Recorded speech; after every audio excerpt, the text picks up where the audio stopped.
ইতিহাসের কিতাবের ভিতরে লেখি এই বাদশা জুলকারনাইন দুনিয়ার জমিন থেকে যে সময় চলে যাবে, উনি যে সময় অসুস্থ হয়ে গেছেন, ওনার শরীরটা দুর্বল হয়ে গেছে। ওনার শরীরটা দুর্বল হয়ে যাওয়ার পর ওনার সন্তানাদিদেরকে ডেকে ডেকে বললেন, এরে আমার সন্তানাদিরা, একটু আমার কাছে বসো,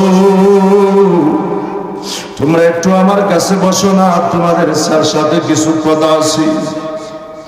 সন্তানদেরকে ডাক দিয়ে বলতেছেন, এরা সন্তানাদিরা, আমি যে সময় দুনিয়া থেকে চলে যাব, আমি দুনিয়া থেকে চলে গেলে আমার লাশটাকে কাফনের কাপড় পরিধান করাইয়া তোমরা আমার দুইটা হাতকে দুই দিকে বাহির করিয়া সারাটা শহর তোমরা ঘুরাইবা। এবার সন্তানাদিরা ডাক দিয়ে বলে, ও বাবা, কেন এই কাজ করব?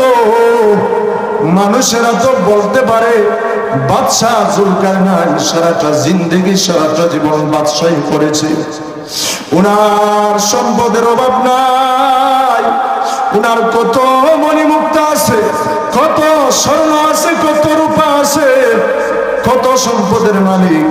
এরপরে উনি দুনিয়া থেকে চলে যাওয়ার পর দুইটা হাত বের করে দিয়েছি, উনি কি মরে যাওয়ার পরে নাকি দুনিয়া থেকে সম্পদ কিনিয়া যাবে নাকি?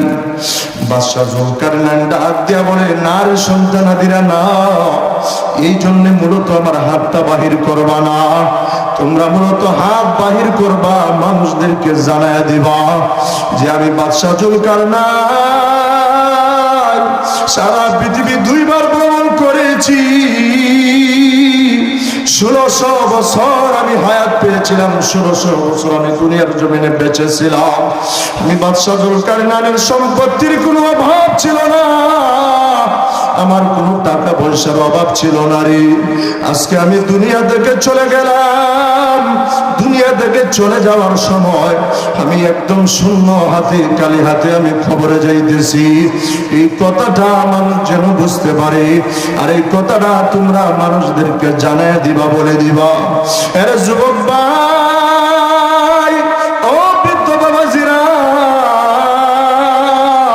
ও পর্দার অন্তরালের মাগো, একটু মনোযোগ সহকারে শোনো। যেই কথাটা বলতেছিলাম, এই বাদশা জুলকারনাইন 1600 বছর হায়াত পেয়েছিলেন, এরপর উনি দুনিয়াতে বাঁচতে পারেন নাই, দুনিয়া থেকে চলে গেছেন।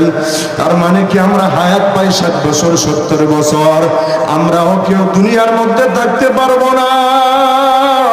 সুতরাং এই দুনিয়ার মধ্যে বাহাদুরি করবা না, এই দুনিয়ার মধ্যে নম্রভাবে ভদ্রভাবে চলতে হবে, এই দুনিয়ার মধ্যে চলতে হবে আল্লাহ রাব্বুল আলামিনের হুকুম মতো, এই দুনিয়ার মধ্যে চলতে হবে নবীজির সুন্নত অনুযায়ী, নবীজির সুন্নত অনুযায়ী নিজের জীবনটাকে পরিচালনা করতে হবে, আল্লাহর হুকুম মতো চলতে হবে।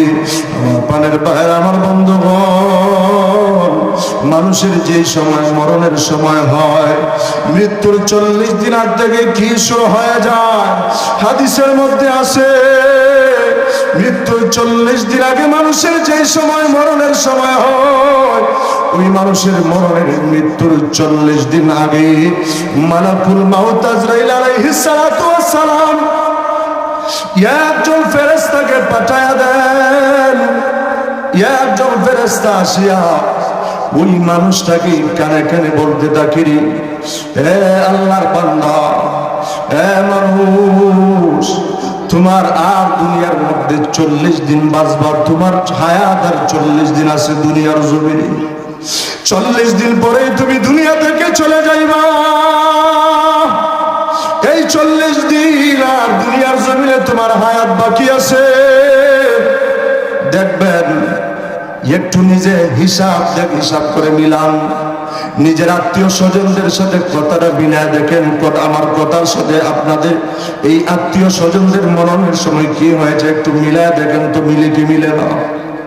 মৃত্যুর 40 দিন আগে যখন একজন ফেরেশতা যখন কানে কানে বলতে থাকে, রে বান্দা, এ আল্লাহর বান্দা, তোমার আর 40 দিন বাকি আছে দুনিয়ার জমিনে, দুনিয়ার জমিনে 40 দিন বাঁচবা, এরপরে মালাকুল মাউত আজরাইল এসে হাজির হয়ে যাবে। এই কথাটা বলার পর ওই মানুষটা চিন্তা করতে থাকে, আস্তে আস্তে আস্তে আস্তে করে খাওয়াটা কমায়া দেয়, আস্তে আস্তে করে তার খাবারটা কমায়া দেয়। যেই মানুষটা আধা কেজি গরুর গোশত খাইতে পারত, যেই মানুষটা আধা কেজি চাউলের ভাত খাইতে পারত, ওই মানুষটা আস্তে আস্তে করে খাবারটা কমায় দেয়, খাওয়াটা কমায় দেয়। ওই মানুষটা দেখা যায় বাড়ির দিকে তাকায় দেখে, সন্তান আদিদের দিকে তাকায় দেখে, আত্মীয় স্বজনদের চেহারার দিকে তাকায় দেখে, বিবির চেহারার দিকে তাকায় থাকে, চিন্তা করতে থাকে কি যেন চিন্তা করি। আমার পানের বাহির আমার বন্ধুগণ আস্তে আস্তে করে যখন খাবারটা কমায়া দেয়, যেই ফেরেশতা তার রিজিক বন্টন করত, তার রিজিক দিত, তাকে রিজিক দিত আল্লাহ রাব্বুল আলামিন। যেই ফেরেশতার মাধ্যমে রিজিকটা দিতেন, ওই ফেরেশতা কানে কানে বলতে থাকে, রে বান্দা, তোমার রিজিকটা আস্তে আস্তে কমে যাইতেছে, তোমার আর বেশি রিজিক নাই, তোমার রিজিক কমে যাইতেছে। এই কথাটা কানে কানে বলতে দেখি, এরপরে দেখা যায় আস্তে আস্তে করে খাবারটা কমায় দেয়। এইভাবে যখন 40 দিন হয়ে গেল, 40 দিন, তারপরে 39 দিন, 38 দিন, এইভাবে করে করে প্রতিদিন ফেরেশতা আসতে থাকি আর বলতে থাকি, আর মাত্র তোমার 10 দিন বাকি আছে। এক পর্যায়ে, শেষ পর্যায়ে যখন হয়ে যায়, যখন মাত্র 3 দিন বাকি থাকে, ওই সময় ফেরেশতা প্রতিদিন 3 বার আসে। কয়বার আসে? 3 বার আসতে থাকে, প্রতিদিন 3 বার আসে। 3